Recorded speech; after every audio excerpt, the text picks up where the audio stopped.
Reyes, Marymon, di ba naka-break ang Senado hanggang May 3? Oo, Lord Denise, pero hindi ibig sabihin daw niya na hindi sila pwede magpatawag ng special session o kaya naman ay mag-hold ng committee hearings tulad ngayon. Ngayong umaga kasi nag-organize na itong Protect Panel o yung Protect Committee ng Senado. Ito yung Proactive Response and Oversight for Timely and Effective Crisis Strategy. Na tinatalakay ngayon ay ano ba yung mga short-term, yung mabilisang mga remedyo na maaaring gawin ng mga ahensya ng gobyerno para matulungan yung mga sektor na apektuhan dahil nga sa gerian sa Middle East. So dito present yung mga ahensya. Yun nga lang, isa sa medyo uminit ang ulo ng miyembro ng komite na si Senator Loren Legarda is yung absence ni Energy Secretary Sharon Garin. Pero ang sinasabi niya naman dito, sabi ni Senator Sherwin Gatchalian, na chairman ng Protect Committee, medyo busy raw yung schedule pero pinatawag pa rin nila. At hours later naman, dumating itong si Secretary Garin sa pagdinig. And ang pinaka-tinitingnan nila dito, ang sabi ni Senator Bam Aquino, wag na raw hintayin na umabot pa sa punto na mag-shutdown yung mga sektor na naapektuhan nito. Ang binabadya nila, yung mga paaralan, sana daw hindi umabot sa pagsasara nito, yung mga transpo sectors, yung mga mangingisda, magsasaka, na pare-parehong kinakailangan talagang matulungan, lalo-lalo na financially, para makapag-cope sa tumataas na presyo ng produktong petrolyo. Yan yung ilan sa mga inaasahan nila. And so far sa pagbabahagi naman ng mga ahensya, for example, ng DFA, ng DMW, ng OWA, na ibahagi nila na marami na, nasa libo na rin yung kanilang mga natulungan, yung mga repatriation efforts, and yung mga reintroduction o yung reintegration ng mga ito dito sa Pilipinas. Naka-ready na rin daw yung mga job alignments, especially para sa mga OFW na kung sakali baka pahirapan ng bumalik o wala ng planong bumalik sa Middle East. Dito naman, kung ano raw yung trabaho nila, na meron sila, yung record na meron sila, i-align sila ng DOLE, pati ng mga partner institutions para mahanapan ang mga ito ng trabaho. Kanina, ang DepDev, natanong kasi ng mga senador, okay, eto na, yung emergency powers ng Pangulo, meron na to reduce or suspend ang excise tax on oil, on petroleum products. What if ang VAT naman, kailangan ba itong galawin para sa mga basic necessities, para hindi nga sobrang maapektuhan yung purchasing power daw o yung pagkonsumo ng mga household?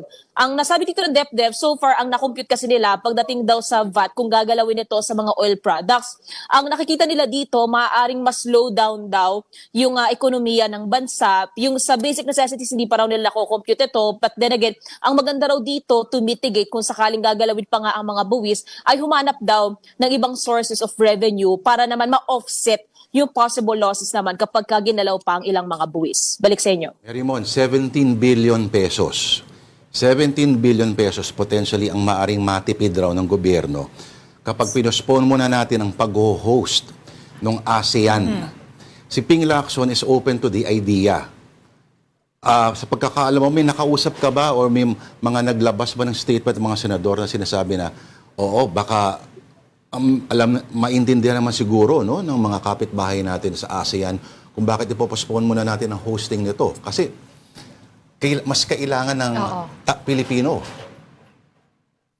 Lord, yan yung inopen ni Senator Risa Hontiveros noong mga lumipas na linggo bago siya mag-file ng kanyang panukala para sa isang supplemental budget. Ang tansya kasi nila, around 52.8 billion pesos pa ang kakailanganin para sa fishery, sa agriculture sector, sa mga OFW, sa repatriation and reintegration programs para sa kanila, at maging sa transpo sector. Yung 52.8 billion pesos, ang sabi kanina ni Senator Risa sa pagdinig, ay may nakita na raw sila na 7 na possible na pagkukuhanan nito sa pondo ng bansa. Yung either from the continuing funds o yung mga, ang nasabi dito ni Senator Risa, pwede rin daw tingnan dito kung pwede pagkunan yung mga hindi na ipinagpatuloy na flood control projects, at kasama na rin dyan itong pwede pang tapyasan na pondo for the 2026 ASEAN Summit and meetings hosting ng bansa. Yun yung maaaring paraan daw para matulungan pa kasi hindi na raw sapat eh. For example daw sa mga jeepney driver, yung mga chuper, yung 1,000 raw sa isang araw nila, imbis na naiuwi nila para raw bilhan ng pagkain o yung mga gagastusin daw ng pamilya nila, mga kamag-anak nila,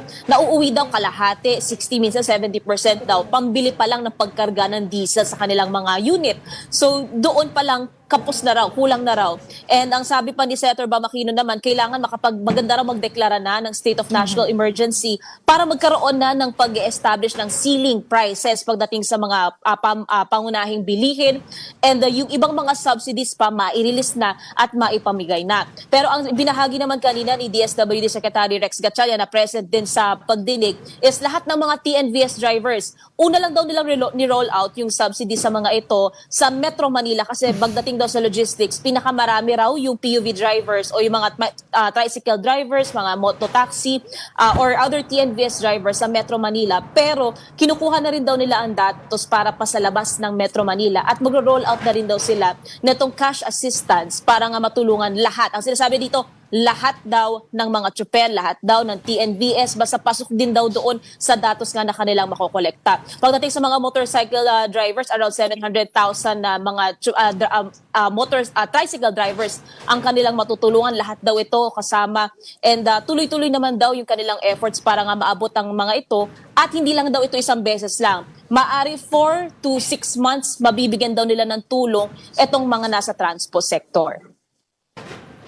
Yung sweldo ng isang senador na hindi po mapasok dyan, marami rin Madaming maayudahan niya sana yun. matutulungan. Sorry, Merrimon, I wanted to touch on dun sa mga binibigay na tulong. Kasi lagi binabanggit na inuuna yung Metro Manila. They are planning to go outside, pero ano-ano nga ba yung uunahin?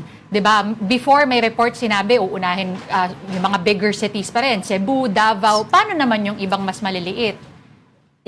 Ang sabi kasi dito ni Secretary Gatchalian, kinokolate nila from the LGUs pagdating daw sa mga TODA, yung mga TNVS drivers, lahat naman daw ito kinokolate nila by Thursday. Ang plano nila makumpleto na ito and then they will be rolling out. Ang kailangan din kasi nilang malinaw din dito, yung listahan. Yung sinasabi nila, yung around 30 billion pesos kasi na i-release na to sa DSWD, ready na raw ito. So ang sinasabi nila, per round ng pagbibigay ng cash assistance, around 6 billion pesos ang magagastos ng ahensya o ang mailalabas rather ng ahensya, kaya sure daw na lahat matutulungan. Yun nga lang, nauna lang din daw itong Metro Manila kasi pagdating daw sa numero, lumalabas sa pinakamarami, if not ito lang yung pinakamarami, marami ang numero nga ng mga kabilang sa transport sector sa Metro Manila, pero hindi naman daw ibig sabihin yan, hindi na raw maaabot yung nasa labas ng